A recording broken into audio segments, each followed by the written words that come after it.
All right, got my door panel off. There's these little clips right there, if you could see them, the white clips. And this is the 2020 Denali 1500. Anyway, those little clips come out sometimes when you're pulling the door panel off, so you can just put them back in there. But anyway, so nice and sunny day, so you can see where the clips go in. It just pops out. I'm not going to go into like any kind of installation or removal of that. There's videos on the internet you could look at, but there's the holes where they pop out of. There's 1, 2. Anyway, there's some places where you got to remove some 7mm screws. But what I'm doing is, this is a crutch filled adapter bracket for the speakers that I was going over with you guys last video. And what I'm gonna do is, this is real hollow in here too, and I still have some leftover boom mat, so I'm just gonna stick a piece of this in there. Now that I know that this stuff, you don't need to cover every square inch of the metal with this stuff, I'm gonna put it right here where the speaker is gonna be hitting, and kind of stick it on the wall there, because this stuff, you don't need to have too much of it like I did in the rear. You just kind of need just a little bit. I saw this video where this guy put some of this boom mat on a drum hi-hat, and well, he hit the hi-hat with a drumstick, and it sounded like a regular hi-hat. But when he put a little piece of this, like the size of a quarter, on the hi-hat, it like totally just took away all of the sound. It just absorbs into this stuff, the sound. So anyway, you don't need to do the entire area, just right there where it's gonna. So I only have a little bit left. I was just doing this because I wanted to use all this stuff. It's expensive. But there's a connector clip here for the stock Bose speaker. It looks like there's this harness there, and I installed a Pulsar LT tuner the other day because I got these 37-inch tires on here, and I'm in here jacking around with my fuses.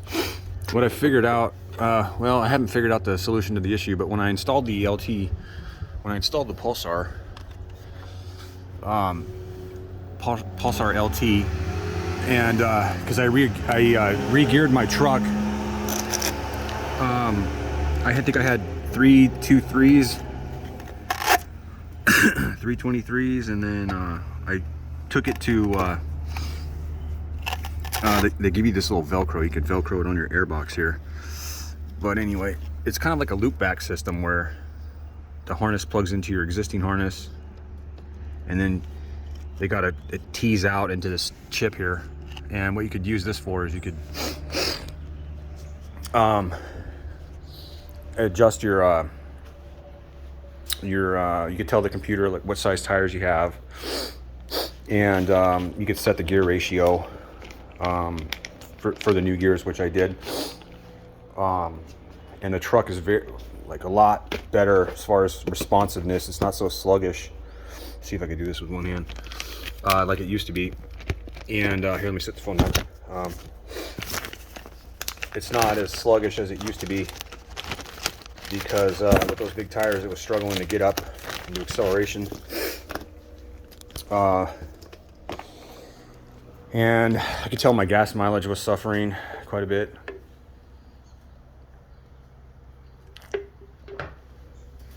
As a result, so ever since I did that, I'm getting almost 20 miles a gallon again. But the weirdest damn thing, and I want to show you this because this is just so weird. And let me grab my keys so I can show you. But when I installed the Pulsar LT, this is a 2020 GMC Denali 1500. It's the Duramax, okay. Inline 6 motor, 3 liter. So not a lot of people, I haven't seen this car on the road very much, but what I did was, it's weird because when you turn the car on, like you would go, so yeah, that's all normal. What happens is, I have my running boards disabled right now because what's happening is when I enable them over here, I think you got to hold it for 5 seconds. Turn that down. Well, let me disable all these. So if you hold this for 5 seconds, why isn't it working? Maybe I gotta hold it longer. Oh, you know what? I took the damn fuse out. That's why. Well, anyway. Well, they're not gonna work anyway. But basically, what the problem was is the running boards were going to full extension when I connected the LT, the Pulsar LT. They were going full extension, and they were actually hitting my rear tires while I was driving, and it's like the Batmobile. They were just going out, going in, going out, going in. And what I did was call the manufacturer of the Pulsar LT, and I said, hey, this is what I have going on. And they said, yeah, you should try a PCM reset, which I did. I tried. So you disconnect your negative battery terminal, and then turn on your headlight, push the brake down, turn on your headlights, and just kind of leave it off for about 15 minutes or so, and then it'll drain all the energy out of the PCM, and then it'll reset, and it'll have to relearn everything, right? So when I did that, hooked everything back up, I was like, please Jesus, please work. And yeah, it just went back to full extension.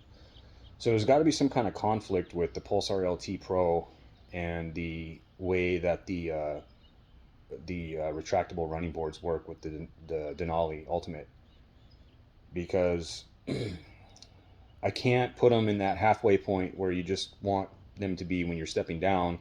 I don't care about them going all the way to the rear tire so I can access the bed easier. Because it's not going to work. It's hitting my rear tire.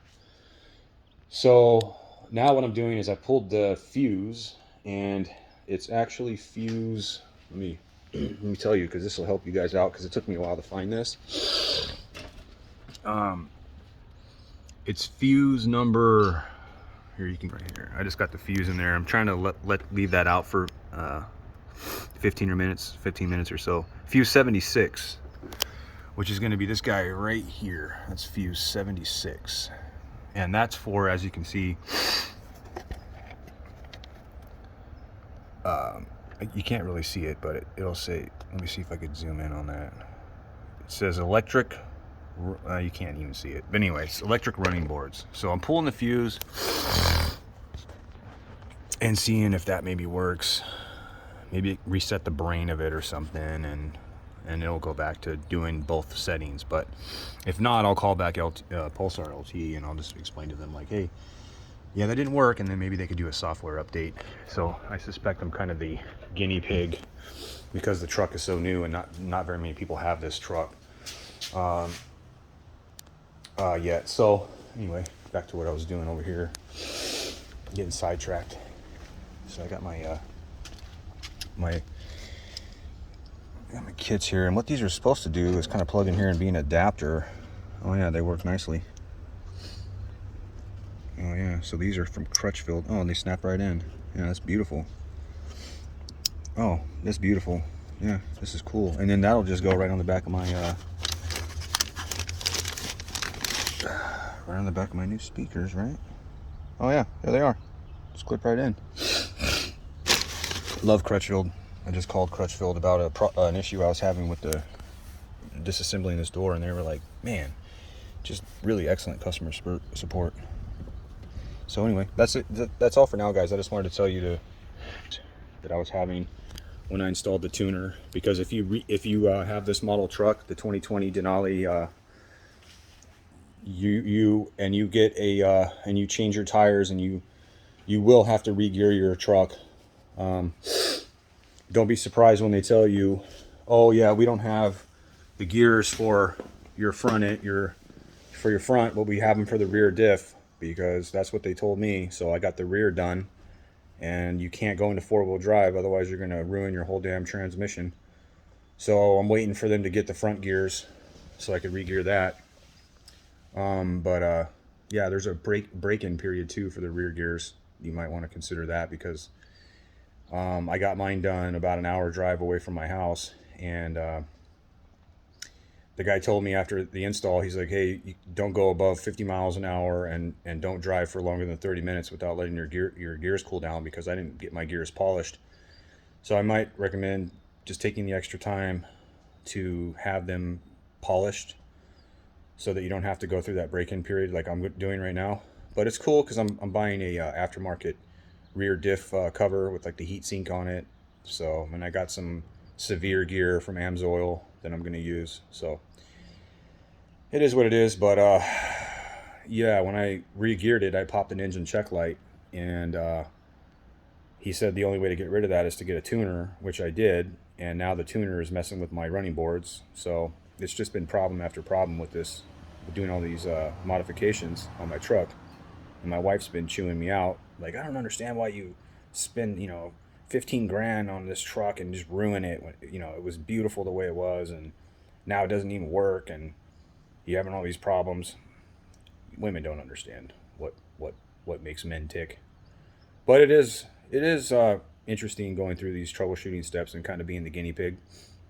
So that's why I wanted to put this video out, so that if guys have a truck like mine, that they know they're not the only one, or maybe they can post something that leave a comment or something that would help me out if they found a solution to some of the problems that I'm facing.